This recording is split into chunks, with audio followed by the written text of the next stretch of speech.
اور آج ہمارے ساتھ موجود ہیں تابش گوہر صاحب، assistant to the prime minister on power. بہت شکریہ تابش گوہر صاحب پروگرام میں شرکت کرنے کا۔ آپ نے استعفیٰ دیا اور پھر واپس لے لیا، وجہ کیا تھی دینے کی اور واپس لینے کی؟ وجہ ذاتی وجوہات تھیں، لیکن ظاہر ہے قومی فریضہ ہے ہمارا۔ گردشی قرضے کا آپ نے ذکر کیا، 2300 ارب روپے کا یہ بہت بڑا قومی بوجھ ہے۔ ہم سب کا فرض بنتا ہے کہ اب اس بوجھ کو کم کرنے میں ہاتھ بٹائیں۔ وزیر اعظم صاحب سے میری کل ملاقات ہوئی تھی، انہوں نے مجھے قائل کیا کہ میں اس جدوجہد میں ان کا ساتھ دوں، اور مجھے بہت خوشی ہے کہ میں ان کا ساتھ دیتا رہوں گا جب تک کہ وہ چاہیں گے۔ تو آپ کے کام میں کوئی مداخلت ہو رہی تھی؟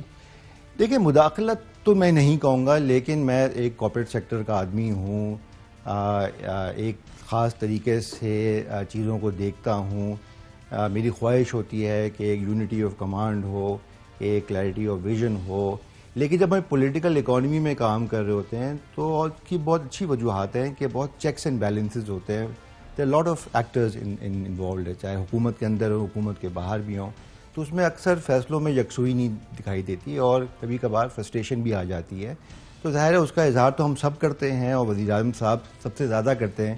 ان کو جلدی ہے مثبت تبدیلی کی، ہمیں بھی کبھی کبھار اس میں دشواریاں پیش آتی ہیں، لیکن انشاءاللہ وہ تمام مسائل جو ہیں مجھے امید ہے کہ حل ہو جائیں گے۔ آپ جو ایم او یوز ہیں ان کو کس طرح سے دیکھتے ہیں؟ کیونکہ پاور سیکٹر کی جو رپورٹ ہے یقیناً آپ نے پڑھی ہوگی، آپ کا ایکسس بھی ہوگا اس حوالے تک۔ اس نے کافی ساری چیزیں اس میں آئیڈینٹیفائی کی، آڈیٹر جنرل آف پاکستان اس پہ متعدد سالوں سے آئیڈینٹیفائی کرتے آ رہے ہیں، اس میں بھی آئیڈینٹیفائی، سینیٹر شبلی فراز نے ایک رپورٹ کی تھی سینٹ میں، اس میں چیزیں ایشوز آئیڈینٹیفائی ہوئے۔ تو جو ایم او یوز ڈرافٹ ہو رہے ہیں وہ auditor general of Pakistan, commission of inquiry, senate of Pakistan کی ریکمنڈیشنز کے مطابق ہیں یا اس سے ہٹ کے؟ نہیں، دیکھیں، میں ایک تو پہلی بات وضاحت کر دوں اس کی کہ جو بنیادی مسئلہ ہے کیا توانائی کے شعبے میں اور بالخصوص بجلی کے شعبے میں، ایک تو یہ کہ ہماری بجلی مہنگی ہو گئی ہے۔ اگر ہم نمبرز دیکھیں تو 2013 میں جو کیپیسٹی کا ٹیک اور پے چارج تھا وہ تقریباً ہو گیا تھا 300-350 ارب روپیہ، ٹھیک ہے۔ 2018 میں جا کے یہ تقریباً 500 ارب ہو گیا تھا۔ آج اس سال جو 2020 جو گزرا ہے اس میں 850 ارب روپیہ ہو گیا۔ تو تقریباً ہم نے جو مہنگے معاہدے کیے تھے پچھلے کئی سالوں میں، اس کا جو خمیازہ ہے آج ہم بھگت رہے، تو ہماری بجلی مہنگی سے مہنگی تر ہوتی چلی جا رہی ہے۔ دوسری طرف جو ہماری ڈیمانڈ ہے، جو بجلی جہاں پہ استعمال ہونی ہے، وہ کم ہوتی چلی جا رہی ہے۔ 2018 اور 2021 میں 5% کمی ہوئی ہے۔ اس کے بہت سی وجوہات ہیں، اس میں معیشت کا بھی بہت بڑا، اس کا کووڈ آ گیا، اس کی وجہ سے معیشت پہ جو دھچکا پڑا، اس کی وجہ سے ڈیمانڈ کم ہوئی۔ اور تیسری ہماری ڈسٹریبیوشن کمپنی میں جو لیکیجز ہیں ان کا سب کو معلوم ہے، اس پہ مزید بات بھی کی جا سکتی ہے کہ تقریباً 200 ارب روپے کا ہمارا خسارہ ہوتا ہے بجلی کی چوری کی مد میں، بلوں کی عدم ادائیگی کی مد میں۔ تو یہ سب چیزوں کی وجہ سے یہ گردشی قرضہ جو ہے 2300 ارب روپیہ ہو گیا۔ اس میں یہ بھی ایک فیکٹر ہوتا ہے، جیسے آڈیٹر جنرل آف پاکستان نے بھی آئیڈینٹیفائی کیا ہے، کمیشن نے بھی، کہ پاور پلانٹ چلتے ہی نہیں ہیں اور ان کو پیمنٹس کر دی جاتی ہیں، یعنی کہ اور یہ ساری چیزیں عوام اپنے بل میں ادا بھی کرتی ہیں۔ وہ بل میں بھی آتا ہے کہ میرا اگر بجلی کا بل بڑھ رہا ہے تو جو پاور پلانٹ چلا ہی نہیں ہے میں اس کے بھی پیسے دے رہا ہوں جس نے بجلی حکومت کو بیچی نہیں ہے۔ جی، جیسے اب آئی ایم ایف کا ہم پہ پریشر ہے کہ بجلی کے نرخوں میں اضافہ کریں، اس کی جو بنیادی وجہ ہے، 2/3 جو وجہ ہے وہ یہی ہے کہ پچھلے 2 سالوں میں جو نئی کیپیسٹی آئی ہے اس کے جو بل ہیں وہ ہمیں بجلی کے نرخوں میں شامل کرنے ہیں۔ آپ نے ذکر کیا ٹیک اور پے رجیم کا۔ ٹیک اور پے کا مطلب یہ ہوتا ہے کہ کسی نے آ کے بجلی گھر بنایا تو ہم نے اس کی ادائیگی کرنی ہے، اس کے باوجود کہ ہم اس کی بجلی استعمال کر رہے ہیں یا اس کی ضرورت ہے یا نہیں ہے۔ یہی طریقہ کار چلا آیا کئی سالوں سے، اور یہ طریقہ سب سے پہلے متعارف یو کے میں ہوا تھا، پاکستان میں 1990 میں آیا اور ابھی تک چلا آ رہا ہے، جو کہ نہیں اب ختم ہو جانا چاہیے تھا۔ اب ماڈل ہونا چاہیے ٹیک اینڈ پے۔ ان ایم او یوز کے ساتھ ختم ہو جائے گا؟ ایم او یو میں دیکھیں، آپ نے ذکر کیا 2013 کا نمبر تقریباً برابر ہے، اس وقت 480 کی بات ہوئی تھی، آج 450 ارب ہم دے رہے ہیں ان کو، کمپنیز کو۔ جی بالکل دینے کا ارادہ ہے، بالکل ہے، لیکن 2 بنیادی فرق ہیں ارشد، جو کہ آئی تھنک نشاندہی کرنا ضروری ہے۔ 2013 میں جو بقایا جات تھے ان کی ادائیگی کی گئی، صحیح کی گئی، غلط کی گئی، چلیں اس بحث میں نہیں پڑھا، آپ نے نشاندہی کی۔ اس دفعہ یقیناً میں آپ کو یہ بتا سکتا ہوں کہ جو ہم نے نہ صرف جو بلوں کی عدم ادائیگی ہے اس کو دیکھا ہے، کیونکہ جتنا دیر سے ہم دے رہے ہیں 10% ہم پہ سود چڑھ رہا ہے اس کا، تو ہمیں جلدی دینے کی ضرورت ہی ہے۔ لیکن ہم نے آگے بھی ان سے رعایت لی ہے جو 2013 میں نہیں لی گئی تھی، جس کا آپ نے اشارہ کیا. 836 ارب روپے کی بات ہو رہی ہے. ہم نے آئی پی پیز 53 ہیں اور 53 آئی پی پیز کو ایک جگہ بٹھا کے ان سے معاہدہ کرنا، ان کے ساتھ MOU کرنا اور اس کو اب حتمی شکل دینا ایک آسان کام نہیں ہو سکتا. اس میں بہت سے فورن لینڈرز بھی ہیں، فورن انویسٹرز بھی ہیں، مقامی شیئر ہولڈرز بھی ہیں. اب منشا صاحب کا ذکر کیا، وہ ایک ہی ہیں. 53 آئی پی پیز ہے، بہت سارے لوگ اس میں انوالوڈ ہیں. ان سے ہم نے رعایت بھی لی ہے. مثال کے طور پہ جو ڈالر بیسڈ انویسٹر ہے اس کو ہم نے کہا کہ 12% پہ آ جاؤ.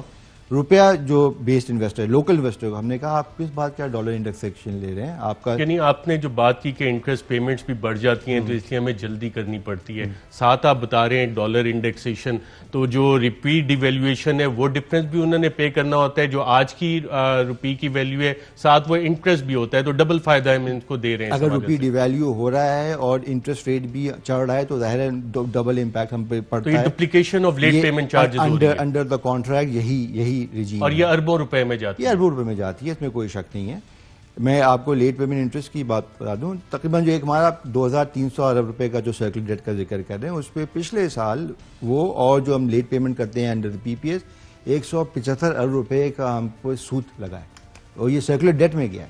538 بلین روپے جو سرکولر بڑھا ہے اس کی ایک بہت بڑی وجہ یہ ہے کہ ہم پہ سود چڑھ رہا ہے. ٹھیک ہے، تو ہم نے 836 ارب روپے کا جو ان سے رعایت لی ہے وہ اگلے کئی سالوں میں آئے گی. میں یہ نہیں کہہ رہا کہ رعایت ہم کیسے لیں گے؟ ابھی 450 ارب ہم انہیں ابھی پے کریں گے، اس پہ انٹرسٹ بھی ہوگا اس 450 ارب میں یا وہ شامل ہے؟ یہ انٹرسٹ ہے اس کے اندر، جو ہم نے ڈیلے کی ہے پیمنٹ اس میں ظاہر ہے انٹرسٹ چڑھا ہوا ہے، وہ اس کا حصہ ہے.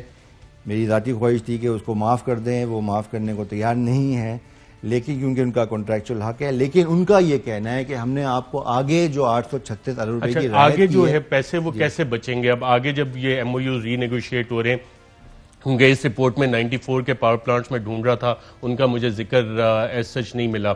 11% انہوں نے اپنے ٹیرف کم کیا ہے، ریٹرن آن ایکویٹی.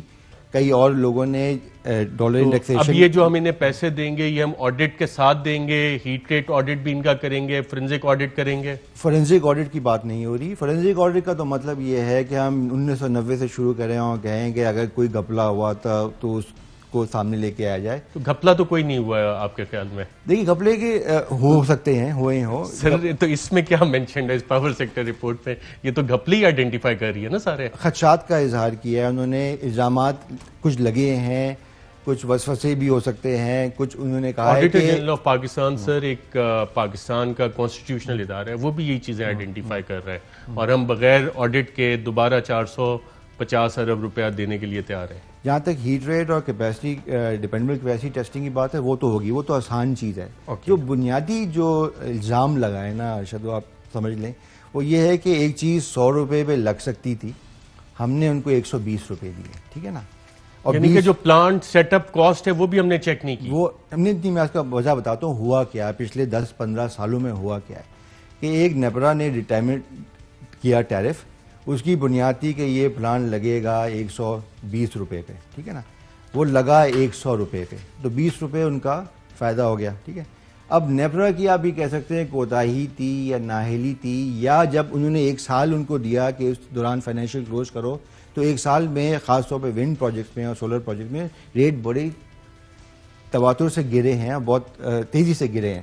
تو اس وقت ان کو چاہیے تھا کہ اس کو ری وزٹ کرتے ٹیرف، وہ نہیں کر پائے کیونکہ دیور آلسو باؤنڈ کہ ایک سال کا انہوں نے کانٹریکٹ سائن کیا ہوا ان کے ساتھ. تو اس کی وجہ سے اب جب ہم پیچھے دیکھتے ہیں تو ہمیں نظر آتا ہے کہ وہ کئی پلانٹس ایسے ہیں جو 20 سے 25% مہنگے لگ گئے بنسبت کے جتنے لگنے چاہیے تھے. اس میں اگر غبن کا کوئی پہلو ہے تو اس پہ میرے پاس کوئی مواد نہیں. میں صرف یہ کہہ سکتا ہوں کہ جب میں پیچھے دیکھتا ہوں تو مجھے لگتا ہے کہ واقعی 20 سے 25% تو پھر Fly with PIA and save gold. Register now. Scan QR code and register yourself to get gold and loyalty benefits. Powered by ARY Sahulat Wallet.